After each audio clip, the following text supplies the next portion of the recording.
Best friend used to say that when you contra dance, you can watch your stress careen across the hall, hit the wall, and fall to the floor. I guess that's a major thing that happens when I dance.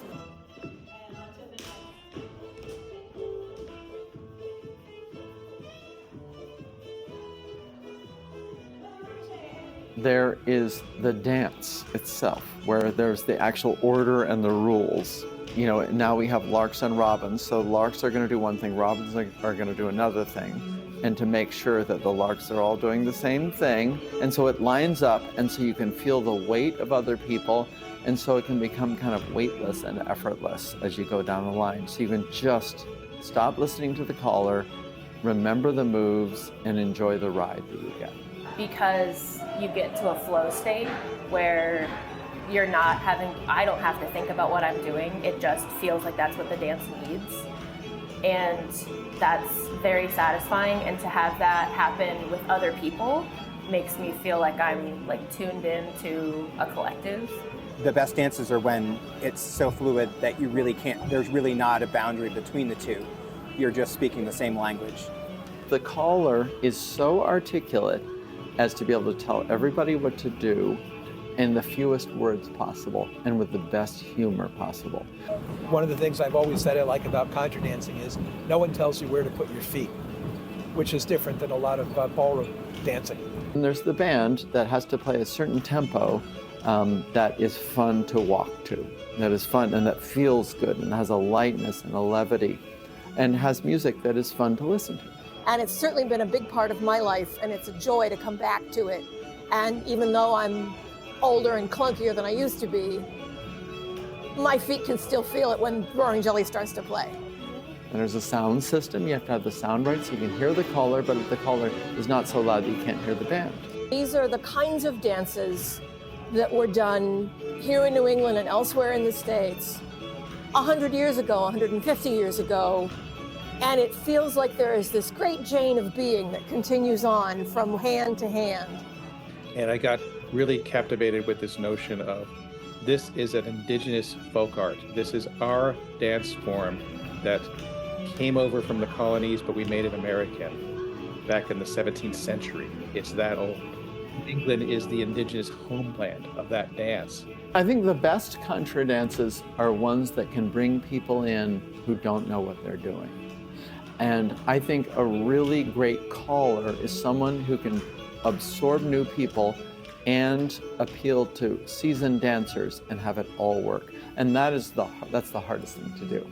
Because what happens is, you know, there's a lot of dancers who are sort of the same level in our little Contra Dance community, and bringing in new people is often very challenging for the new people. And there were like a small group of really enthusiastic people, but it still felt like maybe a small group.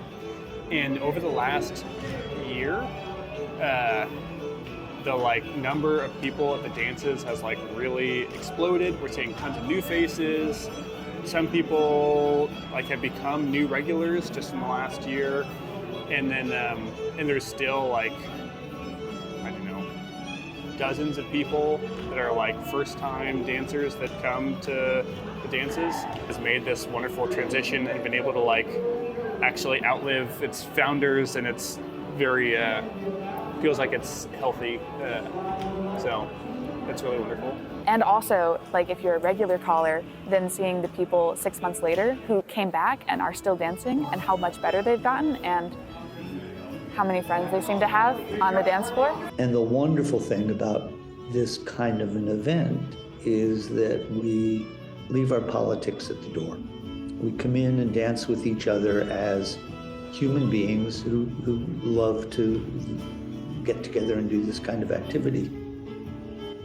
And what it means is that for those of you who live in this town where the dance is being held, when you get up at town meeting to discuss an issue and you find yourself on opposite sides of an issue with someone, you can talk about it in a different way.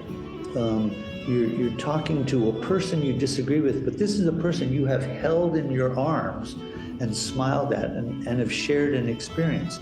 You're talking to a human being and not talking to someone who represents the other side. And we need to do more of that. Like, divisions are being sown really deeply in the fabric of our society. And Contra to me is a space where, like, I know for a fact that the folks I'm dancing with probably have a range of viewpoints that I may or may not agree with, that just are not relevant in the moment. What's relevant is that we are holding hands and we are moving in unison. I feel like as a connective tissue, Contra's playing like a third space role in that capacity. Shout out to whoever did the Contra revival back in the day and like made it a like national hobby, because I feel really confident that like anywhere I go, there's gonna be a Contra scene that I could plug into. Like if I were to move to Seattle tomorrow, I would feel like I have a starting place to put down roots that would feel really good. There's a lot of ways with phones and social media to have connections with your friends, but not person to person. You're not touching each other, you're not dancing together, you're somewhat disconnected. And I think there's a real power in being together, you know, with your friends, but also, you know, you're dancing with people who are, you know, the age of your grandparents and the age of your parents, and that community aspect, and we're all there, you know, taking care of each other. And I think that's one of the most important things about contra dancing. You find it in other dance forms as well, but I think it's really key in the simplicity of contra dance. And fun. I think fun and play are the main things for me. Because you rarely get the chance to do that with people, you know, as adults. You know? So it's like a chance to be goofy, a chance to be just having a good time together. I mean, we're basically fancy monkeys. Like, we want to be touched, and to touch to movement together is just like stacking on the things that makes our brain happy. Core of Contra is about inclusive community and safe platonic touch. Like, I have this theory, human beings deeply need to feel like they are part of a safe, larger group.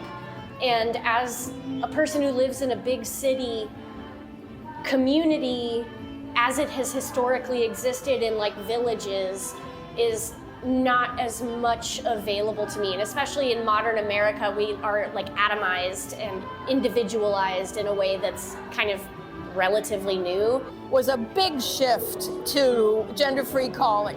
I learned about larks and robins. I finally came fully to term with it because of my kids. And they wanted to use those terms. And I'm like, oh, cool. I mean, I was like, it made me kind of really happy that they just immediately absorbed it. You know? We got a big buy-in of people that said that they would feel at least equally comfortable or more comfortable if there were the non-gendered role terms. And then we did several months where we alternated doing dances with ladies and gentlemen role terms and larks and robins role terms. And then we surveyed people again after that. And again, we had substantial buy-in. And we decided that this was something that we thought was a good thing to do. To see a living tradition change so much over the centuries to where it's still contemporary and relevant and exciting. And I love seeing how much young blood there is in the scene now. The age of my contra dance is so young now. It's lovely. It's real queer friendly.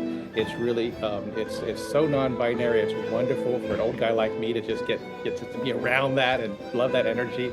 You know, and it's going to bring more people to it. It's like, how do you want this to continue? As you change it, and it does change.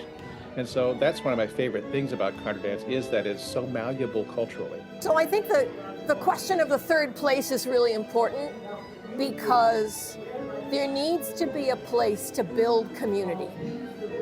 There needs to be a place where we are not just working, where we are not just making our homes and being in our nuclear families, where groups of people who aren't related by work or family can find common ground. And the dance floor is as literal as possible common ground. And so those third places can be home in a big way. I walked in the door tonight, I haven't been on this floor. And I had 5 people going, Lynn, hi! You know, I don't get that from my dog at home.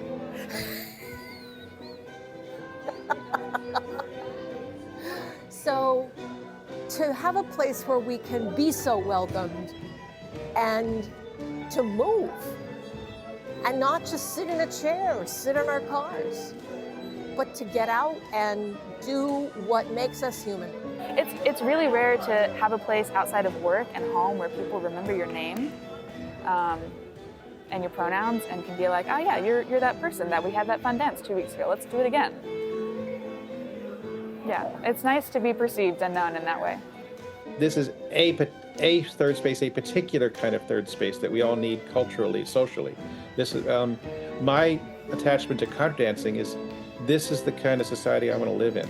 There are not a lot of venues in American life where people of such different ages come together to do something. As spectators, yeah, in a movie theater or at a concert, that's one thing. But actually interacting as participants, that's rare and special. It's wonderful for people to have that kind of opportunity to get together.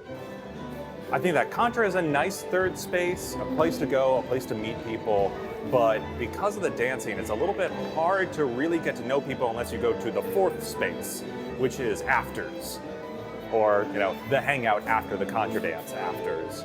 I feel like it affords you an opportunity to make as many or as few new connections as you want to at each moment. Like you could go to a Contra dance and leave with like 50 people's contact information, or you could go and be a ghost, and like that would also be an acceptable way to play if you just wanted to absorb the energy. And then in a larger scale, to come to other cities where maybe those people have come to my city to dance, or I've gone to their city, so I haven't seen them in a couple months or a couple years, but they remember me, or they don't necessarily remember my name but my face. Having communities around the country where when I travel, I try to keep an eye out for contra dances. I check to see if there's a contra dance in the span of when I'm traveling, because why would I not want to dance